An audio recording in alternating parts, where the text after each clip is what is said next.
Blessed and victorious day, everyone. It is a sunny, bright morning. Today it's Thursday.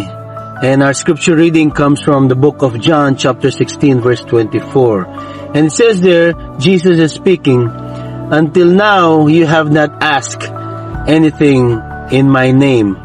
Ask and you will receive, so that your joy may be full."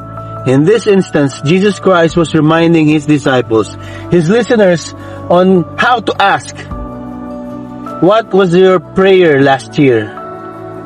Nasagot na ba? And what is your prayer for this year? Nakita mo na bang nangyari sa buhay mo?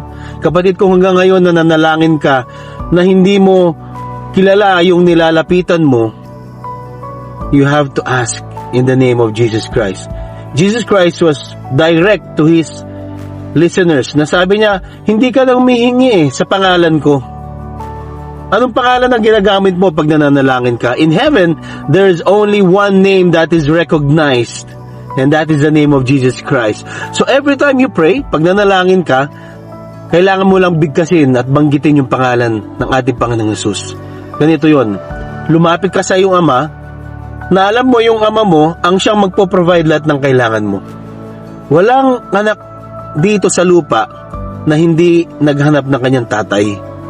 Walang anak dito sa lupa o sa mundo na nangailangan na hindi lumapit sa kanyang Ama. Pag tayo nangangailangan, hindi naman tayo lalapit sa ating kapitbahay, sa ating kaibigan, o sa ama ng ating mga kaibigan, o sa ama ng ating mga kakilala. Dumidiretso tayo at nagpupunta tayo mismo sa ating Ama. Why? Why do you come to the Father in the name of Jesus Christ? Because we know that when we come to the Father in the name of His Son Jesus Christ, God the Father will provide all our needs. Because siya ang ating tatay. Lahat ng pangangailangan natin ipino-provide ng ating Ama. Ganon din ang ating mga magulang dito sa lupa. Lahat ng ating pangangailangan, pag kasilang pa lang natin, ang ating mga ama ang siyang tumatayong provider. Ganoon din ang ating Ama sa langit. Kaya ngayong araw na to, kapatid, kung may panalangin ka, always declare the name of Jesus Christ over that prayer. Kung may panalangin ka sa kaligtasan, always declare the name of Jesus Christ for your salvation.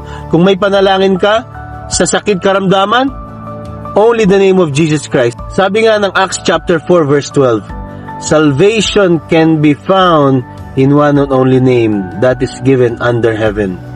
Sabi ng Philippians, ang pangalan lamang ni Jesus ang siyang pwedeng magkaroon ng kapangyarihan sa langit, sa lupa, at sa ilalim ng lupa. Ibig sabihin, kapatid, lahat ng panalangin mo walang imposible sa Diyos. So kung ikaw ngayon ay mananalangin at nananalangin, sabihin mo lamang ang pangalan ng Panginoong Hesus, and you will see the deliverance and provision and protection and abundance of our Father through the name of our Lord Jesus Christ. Ano nangyayari yon? Sa kapangyarihan ng ating Panginoong Espiritu Santo. The Holy Spirit will make it manifest in your life. Kailangan mo lamang bigkasin at ideklara ang pangalan ng Panginoong Hesus. Brothers and sisters in Christ, today you are victorious because the name of Jesus Christ is declared over your life. Pagpalain ka ng Diyos ngayong araw na to. And once you pray in the name of our Lord Jesus Christ, sabi na pa nun, so that your joy may be full. Sabi niya, ibig sabihin niya, ang iyong kagalakan ay maging buo every time na manalangin ka, every time na dumulog ka sa ating Ama. Maraming salamat sa iyong pakikinig, and I pray that God will work wonders in your life at lalo pa siyang magpakilala sa iyo ngayong taong 2026. God bless. I love you all in the love of Jesus Christ.